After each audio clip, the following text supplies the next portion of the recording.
Alright guys, today we're going to try something a little bit different. Instead of doing the film review, I'm going to break down a first round mock draft.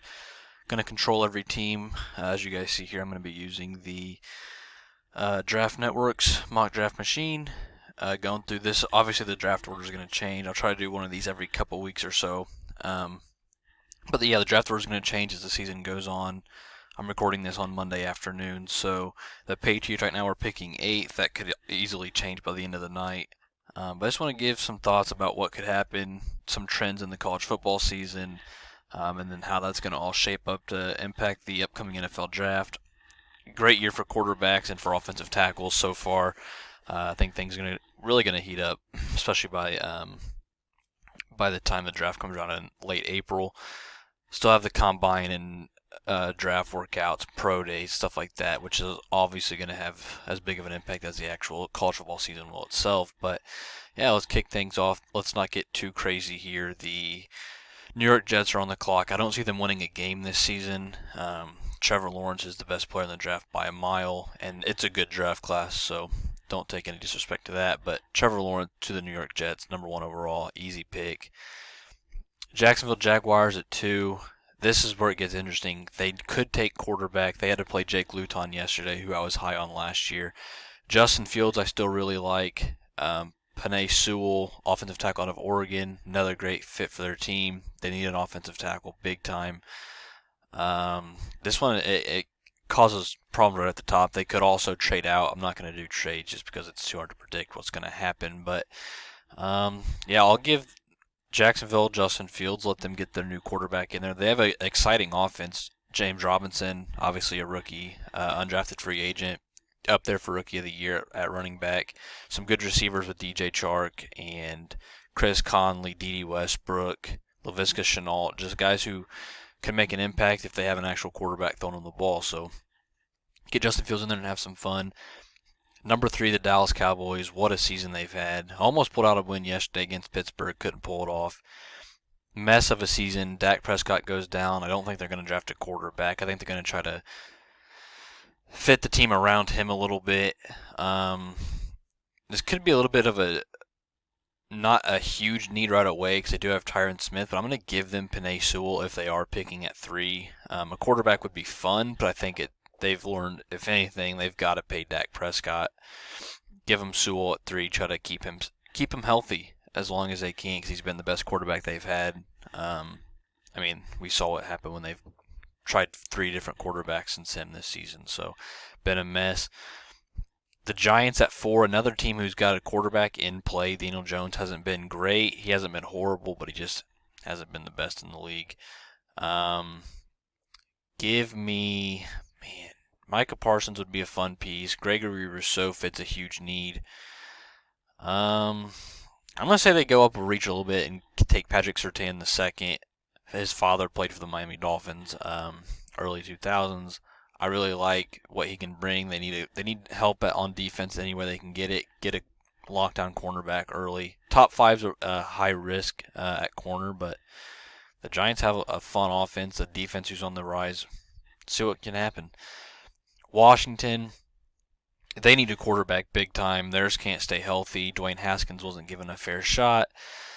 They could go wide receiver with Jamar Chase. They could also go tight end with Kyle Pitts out of Florida.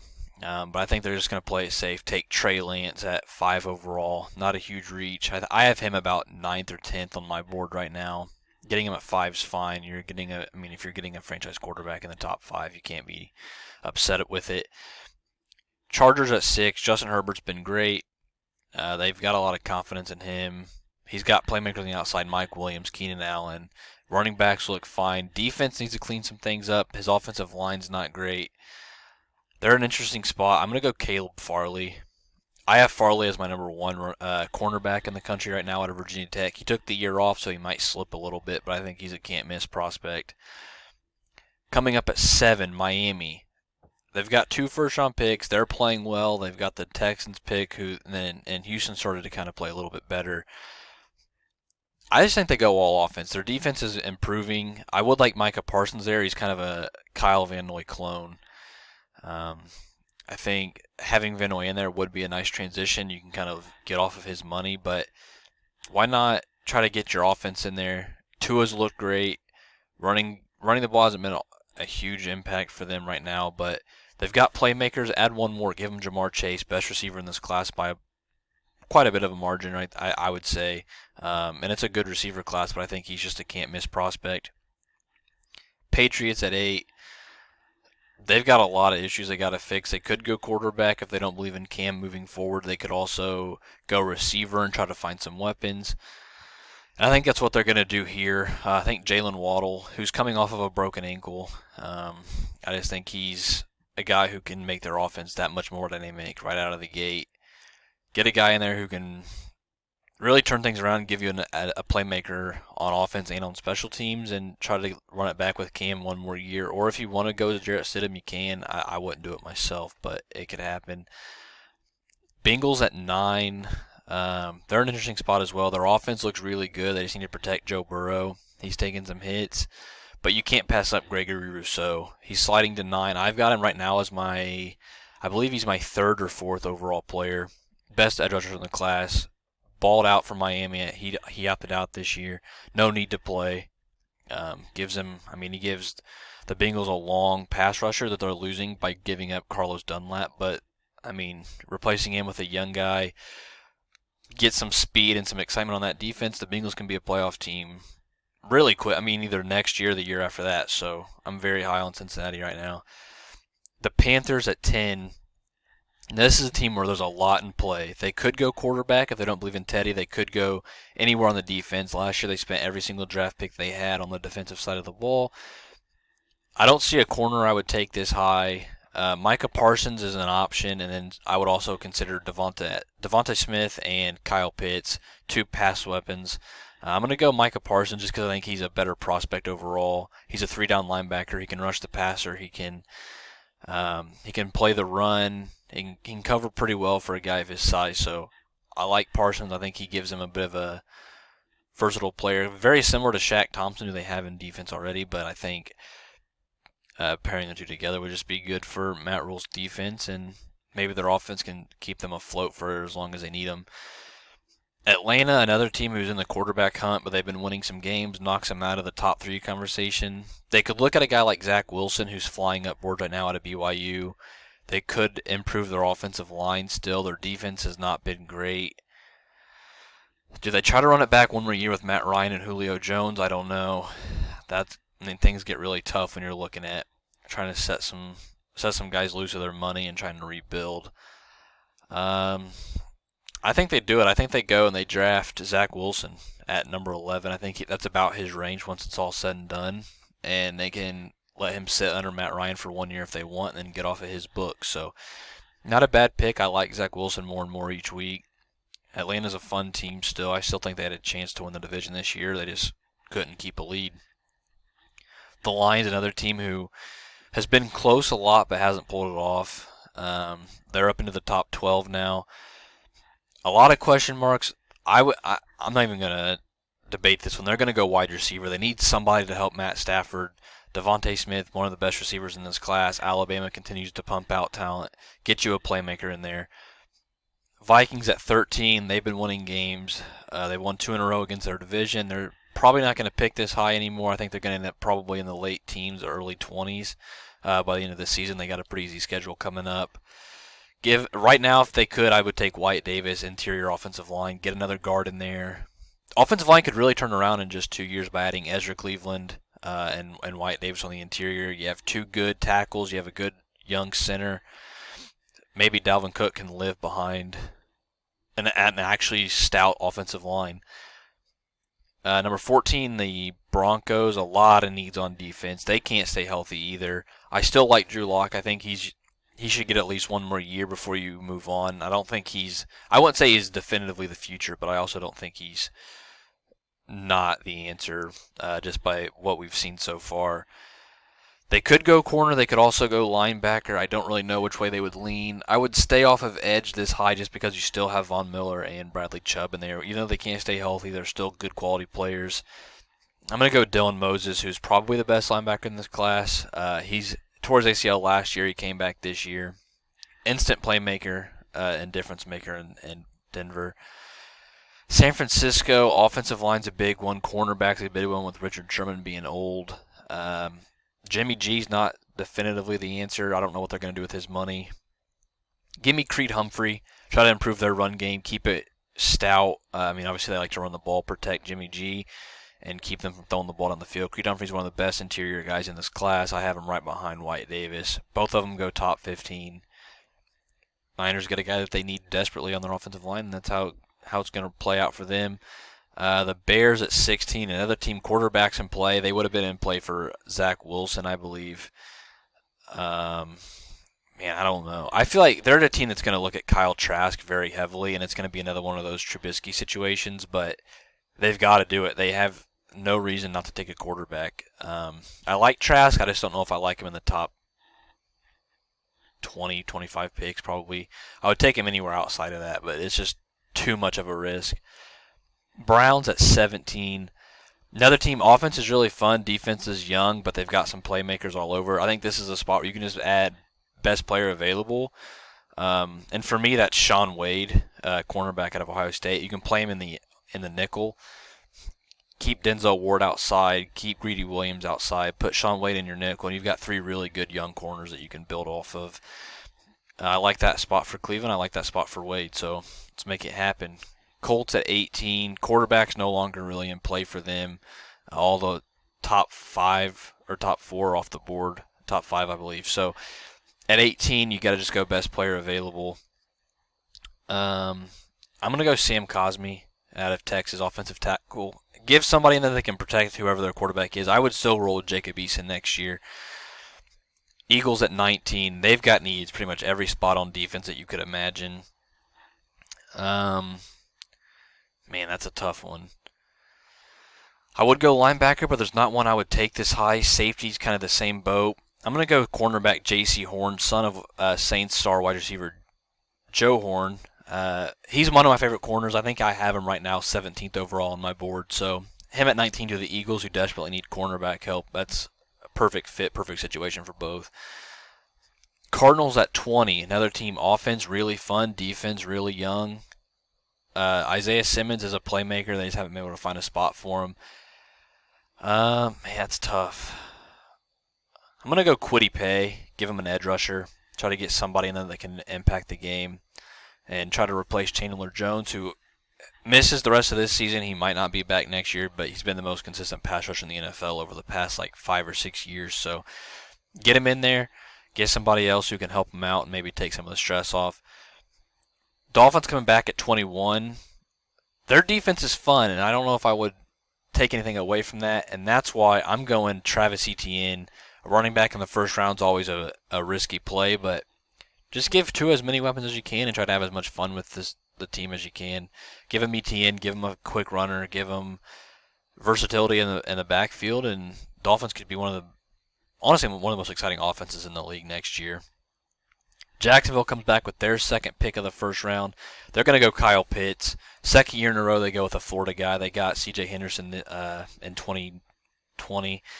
Kyle Pitts, best tight end in the class in my opinion. Basically a big outside wide receiver who can block. So playmaker for whoever their quarterback may be next year. I've got it Justin Fields right now. So get two guys in the future you can build off of. Raiders at 23, they love messing up their picks, taking guys who will test well. They need help pretty much everywhere except for receiver, I would say. And I would maybe consider quarterback, but I don't think they're going to go that far. And I think Aiden Hutchinson's a guy that Gruden's going to fall in love with. He just looks like a Gruden guy. You know, he's a good run-stopping edge rusher, pretty good size on the outside, played at Michigan. He's got the experience. Maybe a bit of a reach for a first-rounder for me, but I think it's a guy Gruden's going to like. 24, Tennessee. Need edge help. They're probably not going to get Jadeveon Clowney back next year. Joseph Asai's been rising. Great year for Texas so far. Throw him in there. Get him a speed rusher. Why not have some fun with it? Saints at 25. Quarterback, again, is going to be in play. Drew Brees is up and down. Jameis isn't necessarily going to be back next year. I would go linebacker if there was one available. And this might be a bit of a reach, but I'm going to take Jeremiah Owusu-Koromoro. I can't say his name, but out of Koromoa, out of Notre Dame, versatile player to a hybrid linebacker safety. I like Koromoa on the Saints. I like his versatility. He's just a hybrid linebacker that a lot of teams are starting to transition and use into their defense. So let's see what they got in him, and try to get some speed and versatility on that defense that kind of needs it. They haven't been great, but they haven't been horrible either. They're a really good run-stopping defense. Maybe get a guy in there who can cover tight ends a little bit. Packers at 26. We say this every year. They need to draft their wide receiver, and they don't do it. Could also go cornerback, but I think they finally give Rodgers a weapon out there. I'm going to go Rashad Bateman out of Minnesota. I like Bateman. I don't have him as the top receiver in the class like a lot of people do. A lot of people have him 1 or 2. I see him more as the wide receiver 4 or 5, and I think it's a good class. It's not a discredit to him at all. Still a first-round receiver, goes to a team who desperately needs it. Ravens at 27. Kind of look like they've been sloppy a little bit this year. Their defense is still good. They still have a lot of playmakers. They added Unique Ngakoue before the trade deadline. Offensive line hasn't been great. They just paid Ronnie Stanley, and he got hurt. He's going to miss significant time. Got Orlando Brown. So you've got 2 good young tackles. I'm going to fix the interior a little bit. Give them Trey Smith out of Tennessee. Second best guard in this class, in my opinion. Wyatt Davis is 1. He's 2. Creed Humphrey, by the way, is a center more so. So I like Trey Smith. Gives them some young depth and some. He's a plug-and-play guard right away for me. So give another guy in there that can help him in the run game. Baltimore is devastating on the ground. You've got Dobbins and Jackson and Edwards and Ingram. They can do it all up front. Just get him an offensive lineman that's going to keep him healthy and keep him churning up front. I like what Baltimore's got going.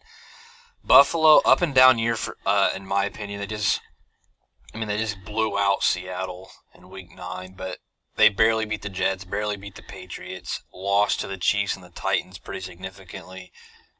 Defense hasn't been as dominant as I expected coming in.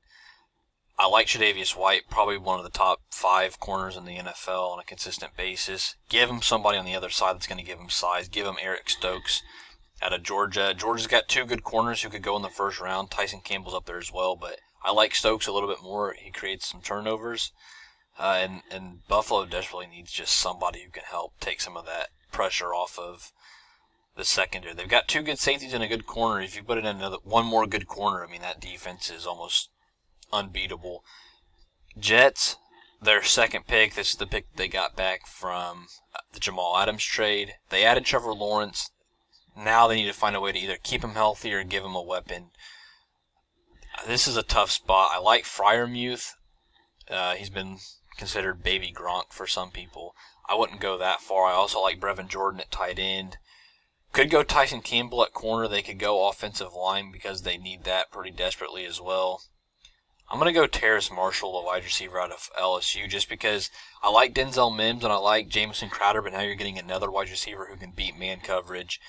You're giving Lawrence an opportunity to come in with a young guy that he can build a relationship with, just like we saw the Bengals do with Joe Burrow and T. Higgins this year. So put Terrace Marshall into New York.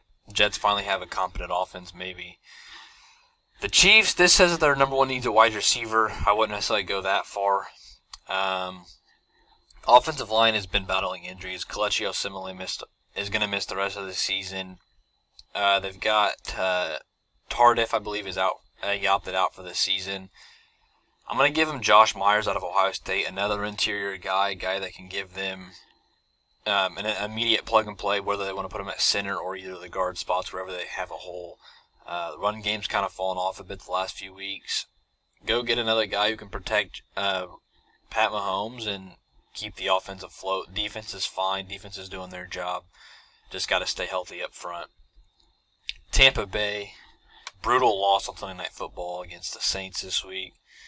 They need as much help on the defensive side as they can get, just with, especially up front. They've got Shaq Barrett, who's one of the best edge rushers in the league. Big year last year, kind of slower start this year.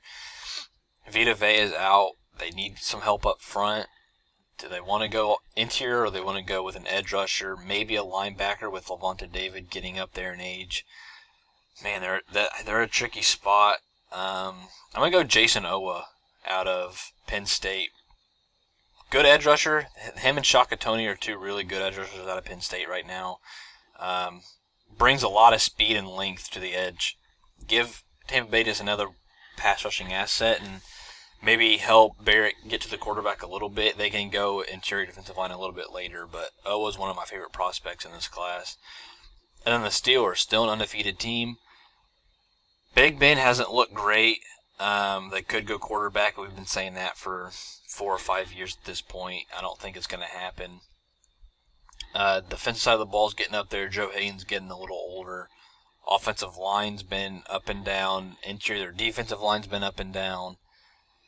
They could add another safety. Minkah Fitzpatrick, I think, is one of the best safeties in the league. I would argue he's in the top 3. Whether you want to rank him 1, 2, or 3, that's up to you. But I think he deserves, regardless of where he's in that top 3 spot. Cornerback, always an option. Linebacker's an option. I'm going to go offensive line, and I'm going to go with Rashawn Slater. I think he's a sneak pick. He can slide into the first round. He's not playing this year, I don't believe. I'd have to go back and check to guarantee that. But he's at Northwestern, not a big school. They've had a good year, but I think he's going to shine at the Senior Bowl. And yeah, so there you see it. I mean, he could be one of the top tackles taken, depending on how he performs in the at the Senior Bowl, at his pro day, and stuff like that. But it's going to be an exciting draft. There's a lot of good quarterbacks making a move. Mac Jones didn't even crack my first round, but he's a guy who could get there when it's all said and done. So we'll see what happens. I think the Dolphins are definitely a team to watch, having 2 picks. The Jets have 2 picks. I believe Jacksonville's got 2 picks. So there's going to be some movement. Teams are probably going to try to go up to get their quarterback. Zach Wilson's a guy to watch just because you don't know what they might see in him. He's gone from being a no-name quarterback to being almost a guaranteed first-rounder after playing like 7 games this season. So a lot to look forward to. It's going to be an exciting year in college football, and then next year's NFL draft is going to be one of the best at least one of the most exciting ones we've seen lately. So stay tuned for that, and I'll be here hopefully every week or 2, just giving a new updated mock as teams kind of shuffle around and maybe more needs pop up. So thanks for tuning in. I'll try to get this out and get another one going as soon as I can. So catch you guys on the next one.